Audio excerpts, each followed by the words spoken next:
Hi there, it's Carrie from Stamp with CT. It is Wednesday, and it is time for Facebook Live. Let's see, it's the 20th, isn't it? 20th of November. Already. So, I realized I did not put a reminder post up that I would be going live today, but yes, here we are. We are here for a chance to craft a little while together, and I love doing that. Looks like we've already got someone that has hopped on live with us. So glad you're here. Down, please. Down. Oliver hears me talking to you. So we are glad you're here. It's just me and Oliver in the craft room today. And we are getting some things done. We are working hard. And so want to welcome you guys in. I've got a fun project for you today. And we're actually going to be talking about when we duplicate, when we make multiples of projects. That's kind of the theme for today. And also, continuing on the vein of using up our designer series paper that we love so much. So we are going to be doing a couple of different things. Let me put Oliver out. Come on, baby. Come on. You're going to come up. Come.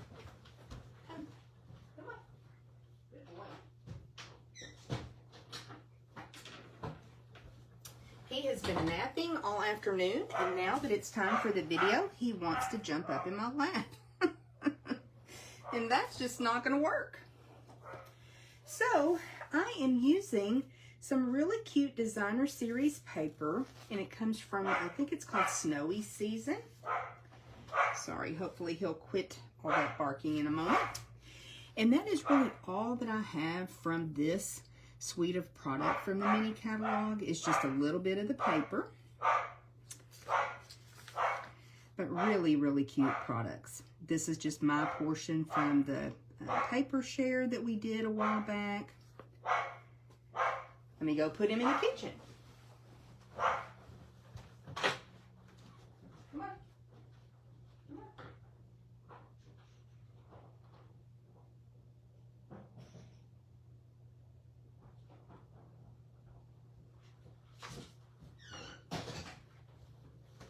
Okay, sorry about that, guys.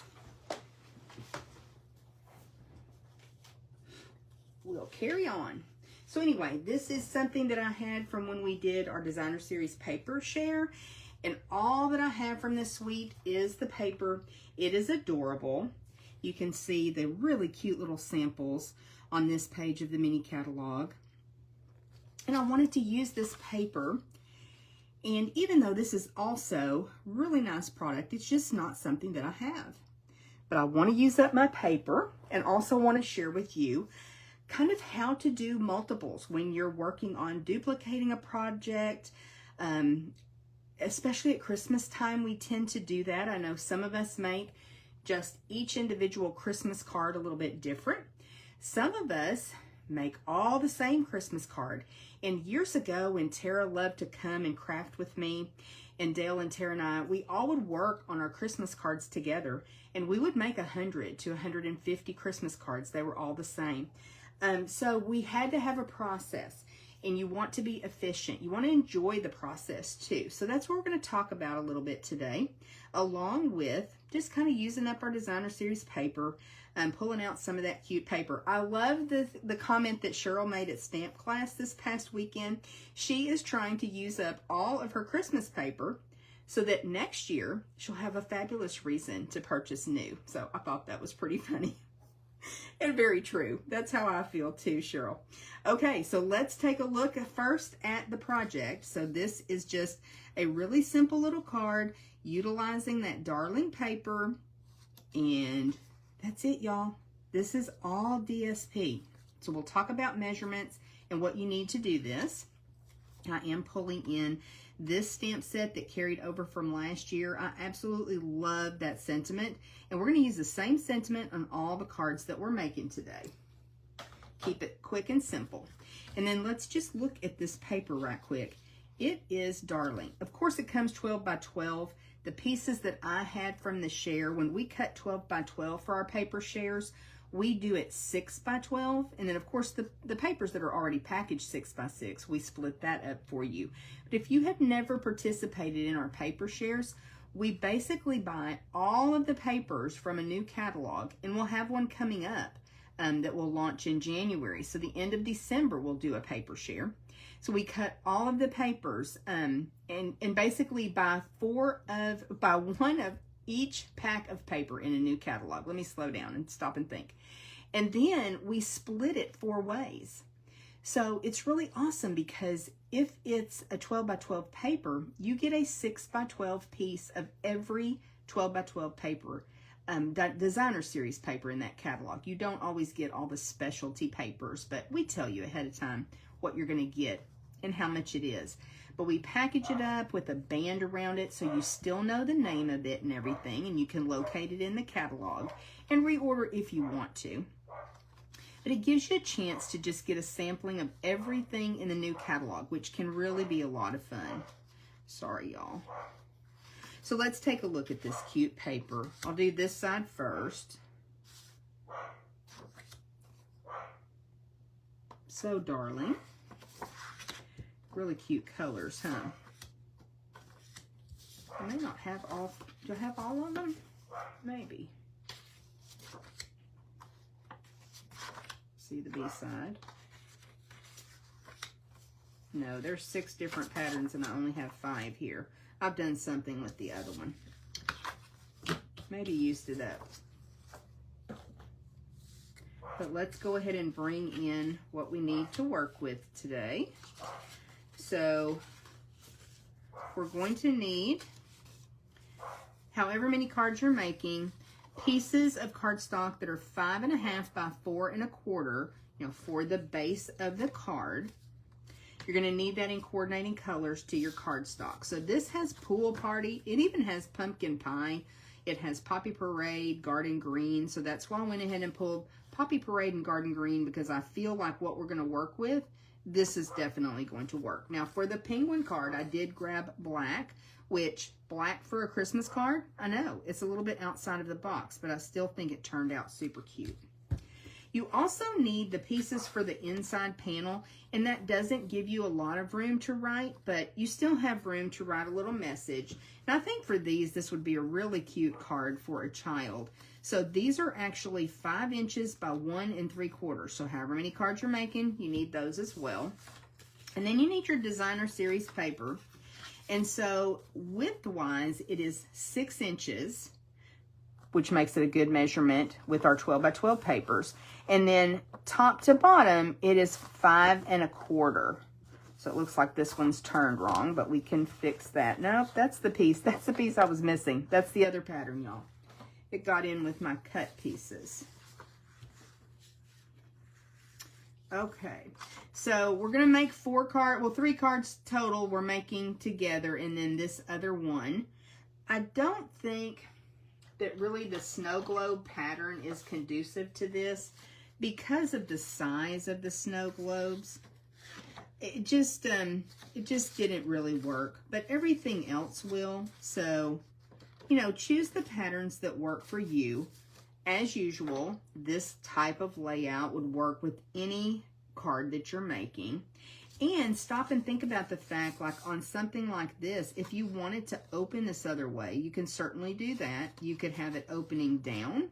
You could have it opening up. So you can orient it whichever way you want to. This pattern would work just fine for that. So we do have our 5 1/4 by 6 inch pieces. Let me line everything up. Good. So 6 inches by 5 1/4. You're just going to score it at 2 inches. So that gives us a 5 1/4 by 4 inch piece to put on that card base. So let me bring my trimmer in, because we do have a scoring blade on it. And then we'll talk a little bit about what we need to decide. Right now we're still prepping all of our components to our cards. Kind of like when we're cooking, Dale and I like to prep all of the ingredients, so once we start cooking, everything is ready to go. So this pattern is super cute, and that is as well. But I just kind of fold it over and see which way do I want that. It's kind of cute the way that the pattern is. I think we're going to go this way. So that means, let's pull our cutting blade out of the way. Am I doing that right? If not, it's still going to work. Yes.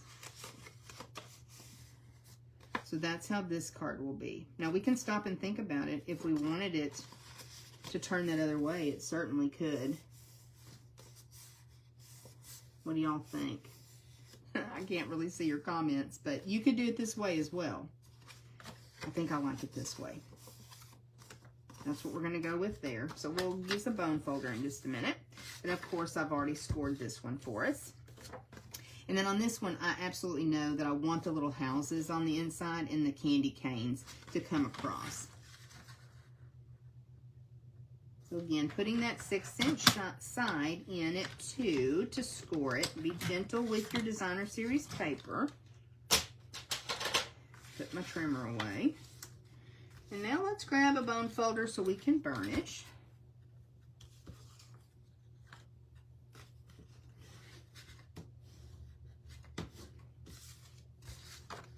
That's what's so great about double-sided paper. I've got something, oh, that's a glue dot, or a dimensional on my bone folder. That's what happened. The glue, the dimensional stuck to them. All right. And I want to make sure they're nice and burnished, because you can tell they're not wanting to lay down very well. Come on. You can do it.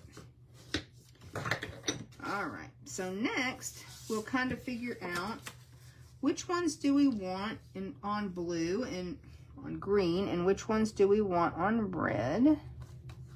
We'll just have to go with our different patterns and see what speaks to us. This one I think needs to be on Poppy Parade because of the candy canes. I think that dictates that one for us.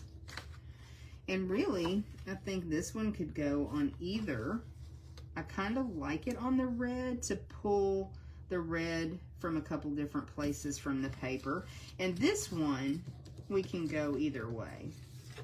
And we'll do this one this other way just for fun. We could even do it that way. Anyway, we can do it however we want to because it's going to work just fine. So my next step would just be to go ahead and adhere all of these onto their card base, just like we normally do. Using that judicious use of liquid glue, right? Dot, dot, not a lot that we learned from Mary. Feels like so long ago now.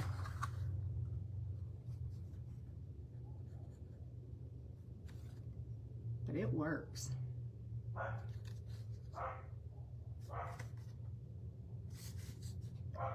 Get those wiggled into place. Just kind of making sure we've got a border all the way around.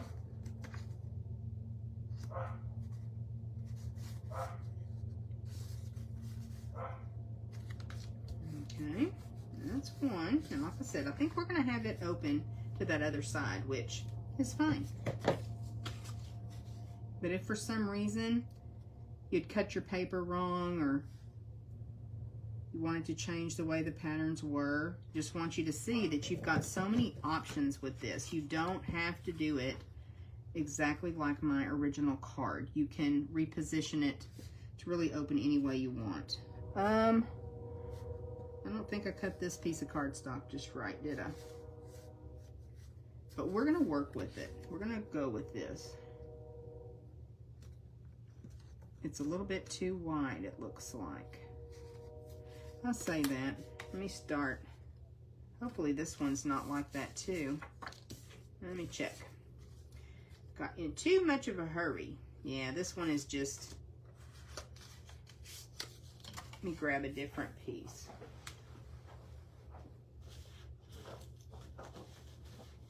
If I can find my Poppy Parade cardstock. I buried it.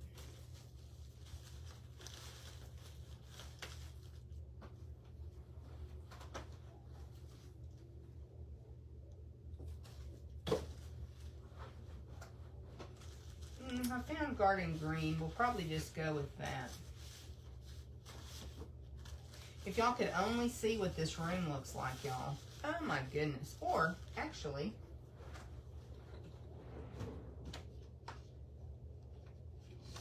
I'll just grab a piece of thick basic white.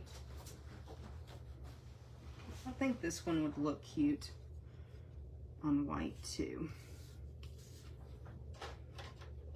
It's not part of the process of an efficient, streamlined mass producing.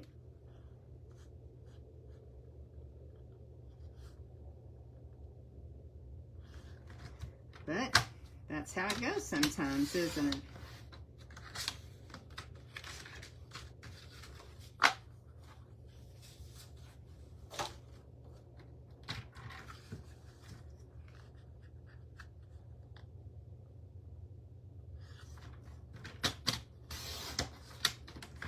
I didn't feel stressed today till I turned the camera on.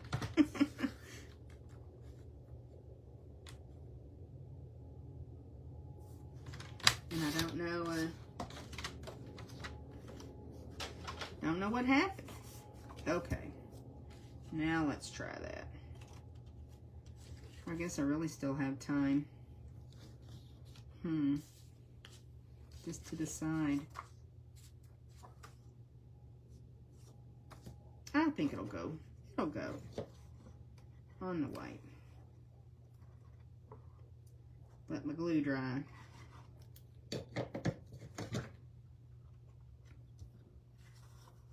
It's gonna work.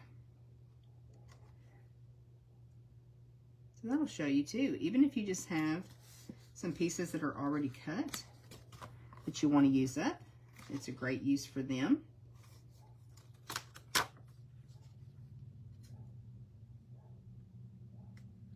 You can make them all match, or you can mix it up some.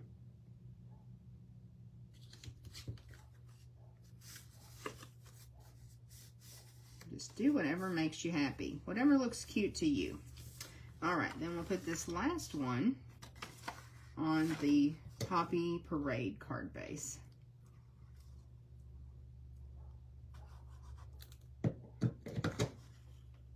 I have been working in my room all day. There's been a lot of dogs barking in the neighborhood.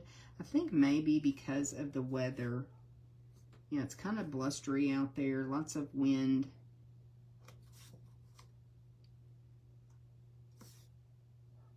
I think all the dogs are kind of out of sorts with that crazy wind blowing. Well, guys, I may just not have cut my paper very well. That could be my issue. So, we'll learn from my mistake.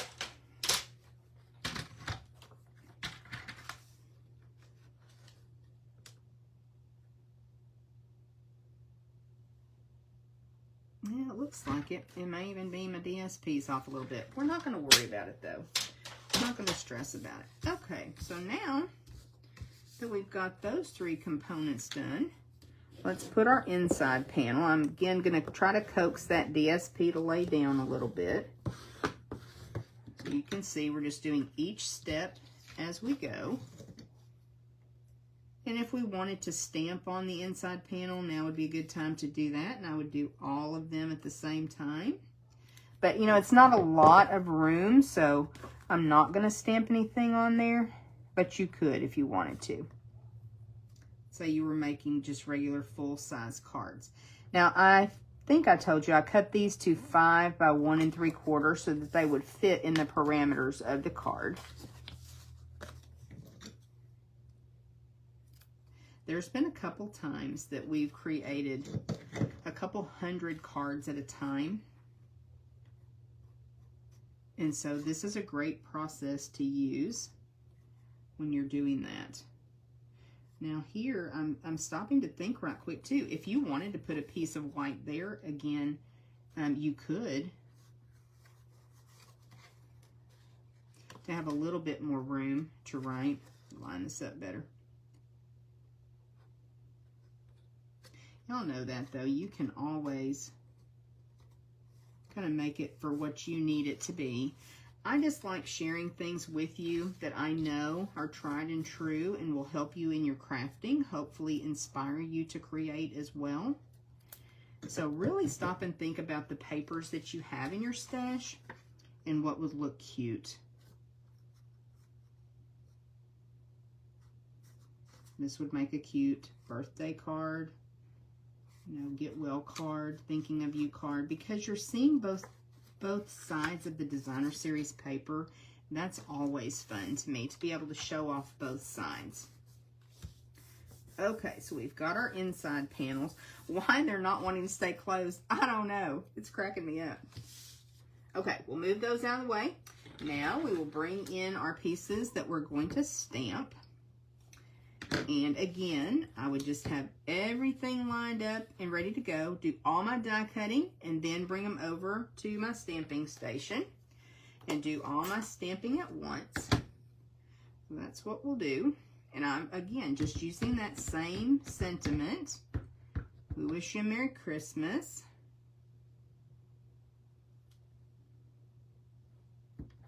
You can certainly mix it up if you want to. Oops, I hope I didn't already touch that down.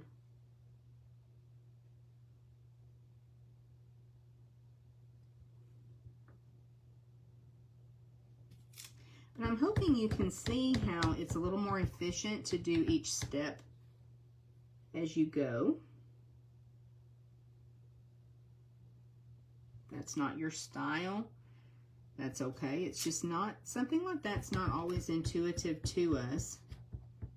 And I like to try to teach you things that will help you. I want to talk a little bit too about inking up your stamp. Our ink pads, let me stop and turn this over right quick. When you close them, you'll notice that the ink pad is upside down as it's stored. And what that does is brings the ink to the top of the pad. So when you open it up and you're ready to stamp, you've got ink readily available to ink up. Now, when you're inking, you want to tap your stamp onto the ink pad and you want to move around in different places. You don't want to press too hard. And I will, so I'll show you what happens. I got ink all over the block, and so that's how you can end up with what's called a halo, where you end up kind of over stamping. You get a bit, like you've got your sentiment, and then down here is a little bit more ink that you don't necessarily, well, you don't want that. So we're going to kind of start over. Let me go over to my chamois and clean this off. Because you just have to tap. Now, I think what happens sometimes is we're just not sure if when we first start out, or we have been using different kinds of inks. This is just what works best with Stampin' Up! Classic ink that's a water-based ink. The ink is right there at the surface of the ink pad. And so, you know, there's plenty of ink there to use. So again, we're going to tap the ink pad, not pressing in. We're not rocking it back and forth. We're not like smushing it into the pad. We're just tapping it on the top of the pad.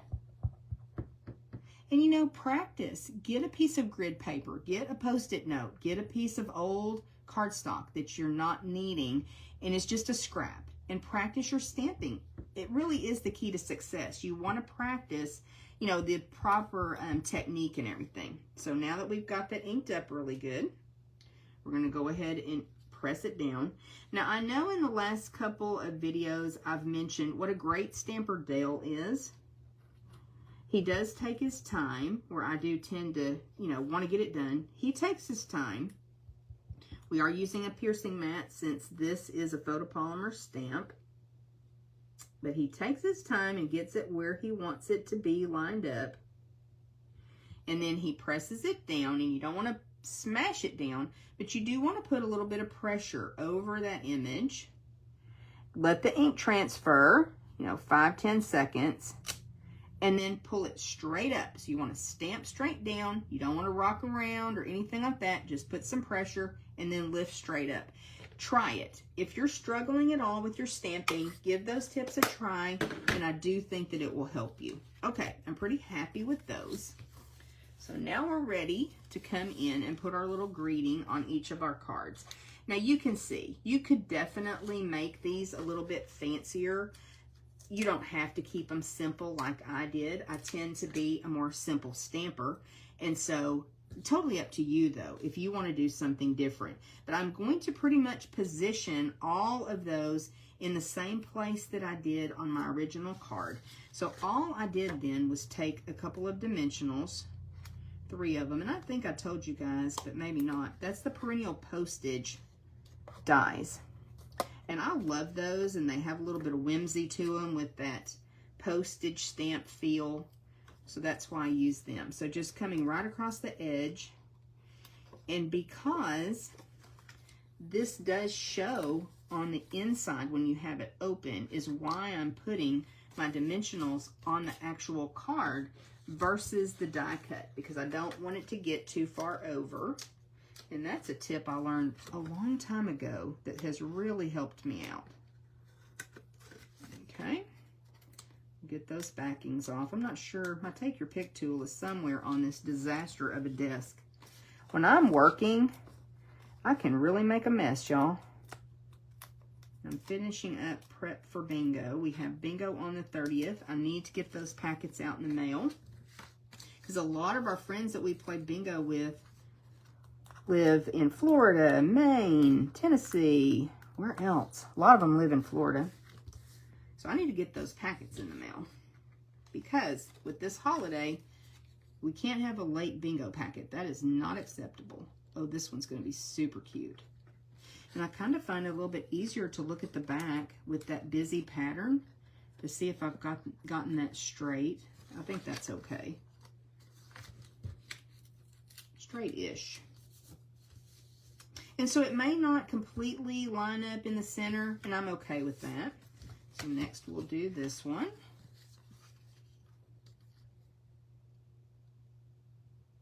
So you can see, if you are mass producing, you can get a lot of cards done in a short amount of time by having all your components ready and just doing each step of the process.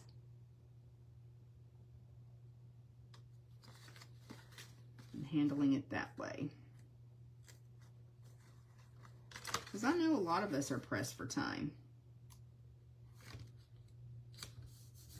Life is busy, isn't it? So look how cute these are. This paper is just precious. Now, we'll pull in a couple of embellishments, because of course it's always fun to embellish and put something sparkly or candy caney. We love these peppermints, don't we?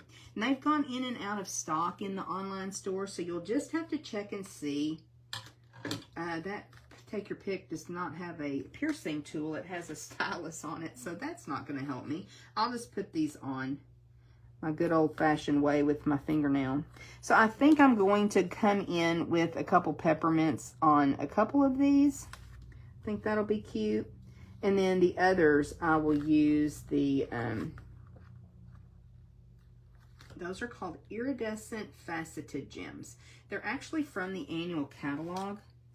But y'all know, I do love some shiny embellishments, and so, oops, that's too far over. So I'm pulling those in with this holiday product. I think they work. And I'll go with a couple of them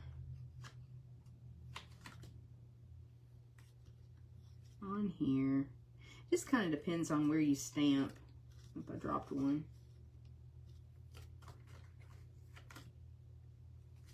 It's much easier with the take your pick, y'all, but I don't know where my other one is. And then I'll go with a couple shiny embellishments on this one too. And I only have 2 left on that card, so this card's going to get 2.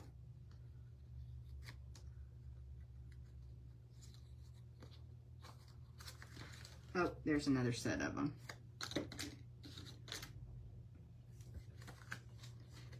Put another one right there. Okay, so that is our cute little card using Designer Series paper as part of the base for our card. And there's my original. So I think they turned out super cute, y'all. Let me know what you think. Y'all have a favorite? It's always hard to pick a favorite, but this paper just really lends itself well to this design. But a lot of papers will, so give it a try, especially if you have lots of paper in your stash that you want to use up. 6 inches wide by 5 1/4 tall, and then you scored it too. Could not be easier, right? Let me show you two. I've got one that I created, my original one, because I've done this kind of fold in the past and it had been a while. So this is one using the Sentimental Christmas, and I thought it turned out really cute too.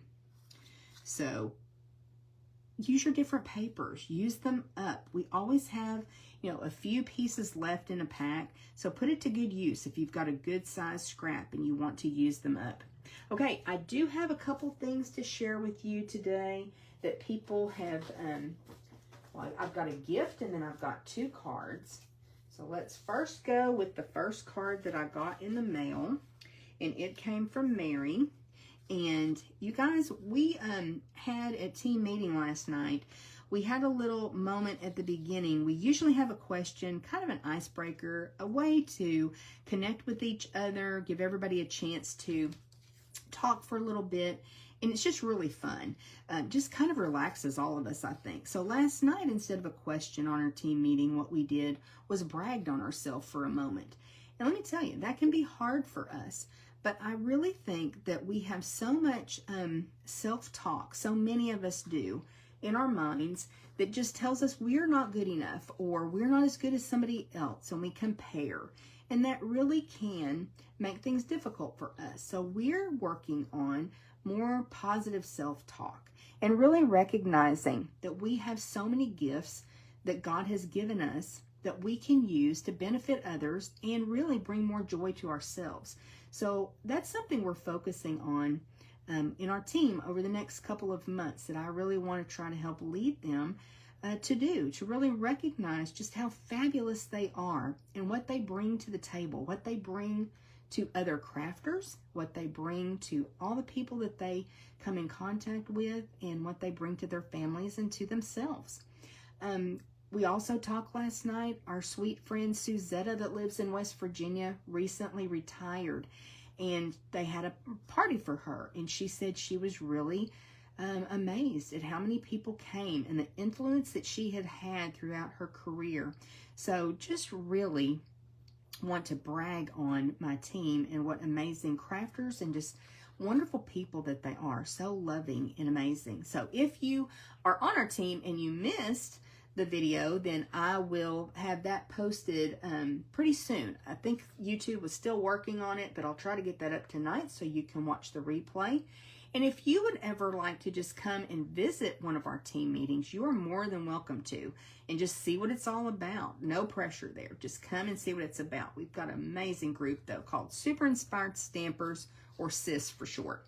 So this is from Mary, and she is on our team, one of our stampers, and such a sweet, sweet lady, a talented crafter. And one of the things that was bragged on about her last night is the fact that she really sends a lot of cards, and it makes a difference. I know whenever we received this card from Mary, it brought a smile to my face. It uplifted me, and so thank you, Mary. It's absolutely beautiful. I love this card. And then I got a little gift from another team member, and it was from Sherry Berry. And she's been in a place in her life where she hasn't really been able to be involved a lot with our team or with stamping.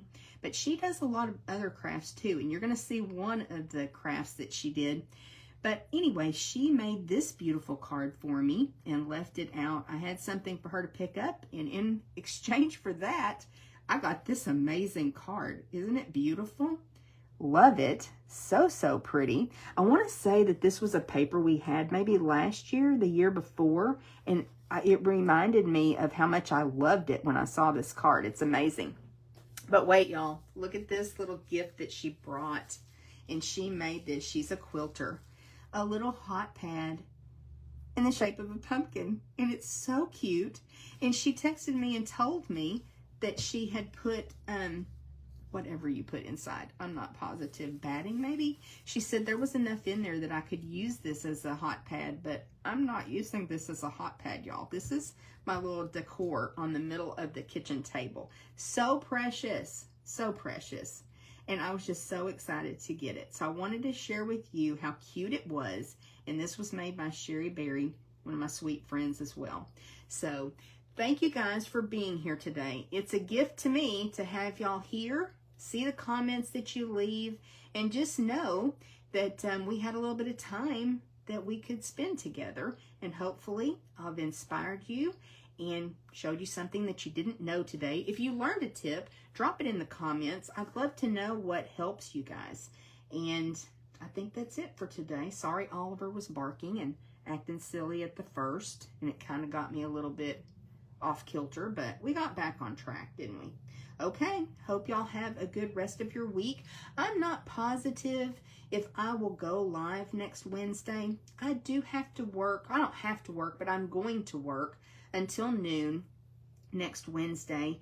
And so I'm just not sure yet, but I will post and let you know. I'm going to try to and just spend a little bit of time with you. I know everybody will be busy with Thanksgiving prep, so who knows? It might be a good distraction for a few minutes. But I'll let you know about next week, and I will see you soon. If I don't talk to you next week, hope you have a wonderful, happy Thanksgiving with your friends and family. And if you're local to us and you need a place to go that day, you reach out to me because I would love to have you here. We're not having our family Thanksgiving until Thursday, but we can always scrounge up a cup of coffee and a snack and have a little bit of time together. So if you need a place to go, let me know, and I'll see you soon. Bye, y'all.